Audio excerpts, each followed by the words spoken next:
But in 2002, the law said you couldn't euthanize somebody under 12. So now you have this issue. What do we do with the newborn infants who are born with disabilities who their parents would like to see dead? So what do you do with them? And so at Groningen University Hospital, they came up with the Groningen Protocol. It's a protocol you must follow to euthanize newborn infants. And you can find it. It's right there, March 10th, 2005, volume 252, 959962. You can Google it, you can find it. And it was written by Dr. Edward Verhagen and Dr. Peter Zauer. I hope I'm pronouncing that right. And I already gave you the protocol. The historical context was that the Prince case was about a child with spina bifida. So this was a case of a child who was born with spina bifida, and it was a significant condition of spina bifida, so they decided they weren't going to do surgery, so they weren't going to close the back. They were going to let the child just die. And then they also were not providing any pain management for that child. That child was not receiving any pain management at all, and the child was screaming. So you have this newborn infant, spina bifida. They say, we're not going to do the surgery to close at the back, because they have the opening in the back and everything with spina bifida. And so you have the nerves that are all exposed, and they did not do any pain management for this child. They thought the child would die quickly. The child didn't die quickly, so Dr. Prinz injected the child with a lethal dose, lethal injection. So the Groningen Protocol then was based on the Prinz case and the 22 children that were born with spina bifida who were euthanized in between the time of the Prinz case in 2002. And when you read it, you can see exactly, they make it very clear. We're dealing with these 22 cases, and that's how we're defining the protocol, based on those 22 cases. Now, who knows somebody with spina bifida? Well, it's interesting, because when I was speaking at King's College, the one guy who was right over there at King's College in London, he was in a wheelchair, and he said, I'm with spina bifida. And, a lot of people with spina. At the pro-life club in Lakehead University, I spoke there about 2 years ago, the girl who was running the group at the time was in a wheelchair, born with spina bifida. So do you know at birth the condition of the child who's born with spina bifida? Can you say at birth, this child is going to have a wretched existence? Can you say that? So these are the 5 criteria for euthanasia of infants. The infant must have a certain diagnosis and prognosis. Now the reason I'm talking about this is you got to put into perspective the attitudes in our society towards people with disabilities. Remember, spina bifida is a condition that is very treatable, and for the most part today, people have a good prognosis with it. Now, many of them do have mental disabilities, cognitive disabilities throughout their life, but these are not people who are properly, when properly treated, will suffer. The infant must have hopeless and unbearable suffering. Well, if you're not going to do surgery on the child, you're not going to provide palliative care for the pain, I assume they're going to have hopeless and unbearable suffering. Criteria 1 and 2 must be confirmed by at least one independent doctor. They always put that. Every single law, even Francine Hollande's bill says it must be confirmation by another independent doctor. It doesn't matter. It's not a safeguard. In Oregon and Washington State, Compassion Choices has their list of doctors. You want to die, you contact them, they then refer you to 2 of their doctors.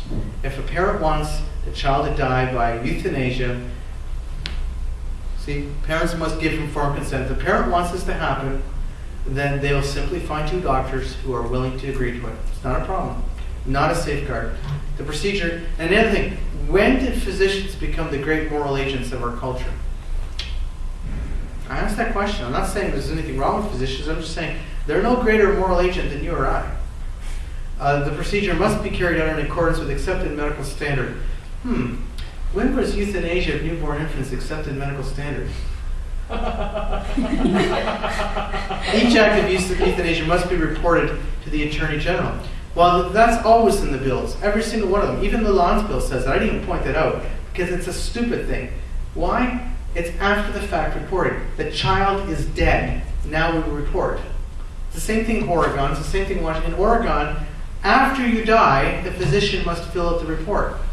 Now, who's the physician who filled out the report in the state of Oregon after you die by suicide? It's the doctor who wrote the prescription. So is the doctor who wrote the prescription going to say on the report, Miss So-and-so came to me with different sorts of pain, but seemed very, very depressed. I felt sorry for her, so I wrote her a lethal dose. No, never going to say that in their life. Are they? No. But they're the ones who fill out the report. In the same case with the Groningen Protocol, the doctor who injects the child writes the report. The child's dead. No safeguard. But what happens when the Attorney General says, well, I don't know about that case? Because every year in the Netherlands there's 1 or 2 cases where they actually investigate. Have they ever convicted anybody yet? Nope. Nobody. So they investigate. What does that mean? They're saying, well, don't do that again. So, 3 groups of infants that can be euthanized. Well, group 1. Infants with no chance of survival usually have a fatal disease. So what the Groningen Protocol explains is in the Netherlands, these children, when they're born, they're put on life support and then they're assessed, right? And then they make a decision. Well, I say to you, they're saying there's no difference between killing and letting die. They also believe that. You see it right in the Groningen Protocol. There is no difference between killing and letting die. They make that statement. Well, I think there is a difference between killing somebody and letting them die. I think there's a huge difference. But the fact is if they're dying anyway, why can't we just provide them good pain management and let them die? Why must we actually inject them? I think it's a good question. These are children who will die. That's the group 1 infants. Group 2 infants are children who might die, but it says their expectations are grim. These are children with severe cognitive disabilities or organ damage. And I ask the question, should they be simply not treated or killed? Like, what should we be doing in society? In our society today, most of these children also, that becomes a big question. You know, you might think that in Canada, oh, we treat all our infants that are born with significant disabilities. It's not true. We just don't. There is many decisions made for cost containment reasons to say, well, we're not going to treat that infant. But we don't kill them yet. At least we hope we don't. The fact is that here, they are lethally injecting them. So these, again, are children with severe conditions, but are likely to survive or may not survive, but they have a good chance of survival. Is this about eugenics? Do you know what eugenics is? When I say eugenics, everybody know what that is? Because sometimes, quite often people spill there and say, I don't know what you're talking about with eugenics. Eugenics is when we decide, due to, in the case of Nazi Germany, it was based mainly on racial purity. But eugenics was also performed in Nazi Germany for people with disabilities. You know, the Germans eliminated 70,000 people with disabilities before the death camps ever started their mass extermination. In fact, the whole killing machine was developed in the psychiatric hospitals in 1939 and 40. It was imported into the death camps in 41. So it was developed, the gases, how to do it, you know, the whole system was all developed in their psychiatric hospitals. That was eugenics. This is a different type of eugenics, but it's the same idea.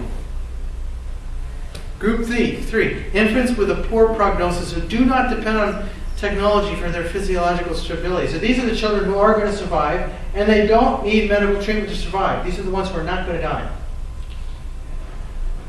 Whose suffering is severe, sustained, and cannot be alleviated. What does that mean? The other side likes to throw these terms in because it's awfully hard to argue against severe suffering. Well, there was an article written by a pediatrician in the Netherlands who was very upset by the Groningen Protocol, and he is specifically a physician who specializes in spina bifida. And he explained that never is a case of spina bifida a case where there's severe sustained pain that cannot be alleviated. He said either you do the surgery or you provide palliative care, one or the other. He says in both cases, because of the type of nerve damage, it's very effective. These children do not need to suffer. There's no reason for the suffering issue. But this is a group of infants who can survive without medical treatment but are perceived as better off dead. These are your people with significant disabilities, but they do not need medical treatment to survive.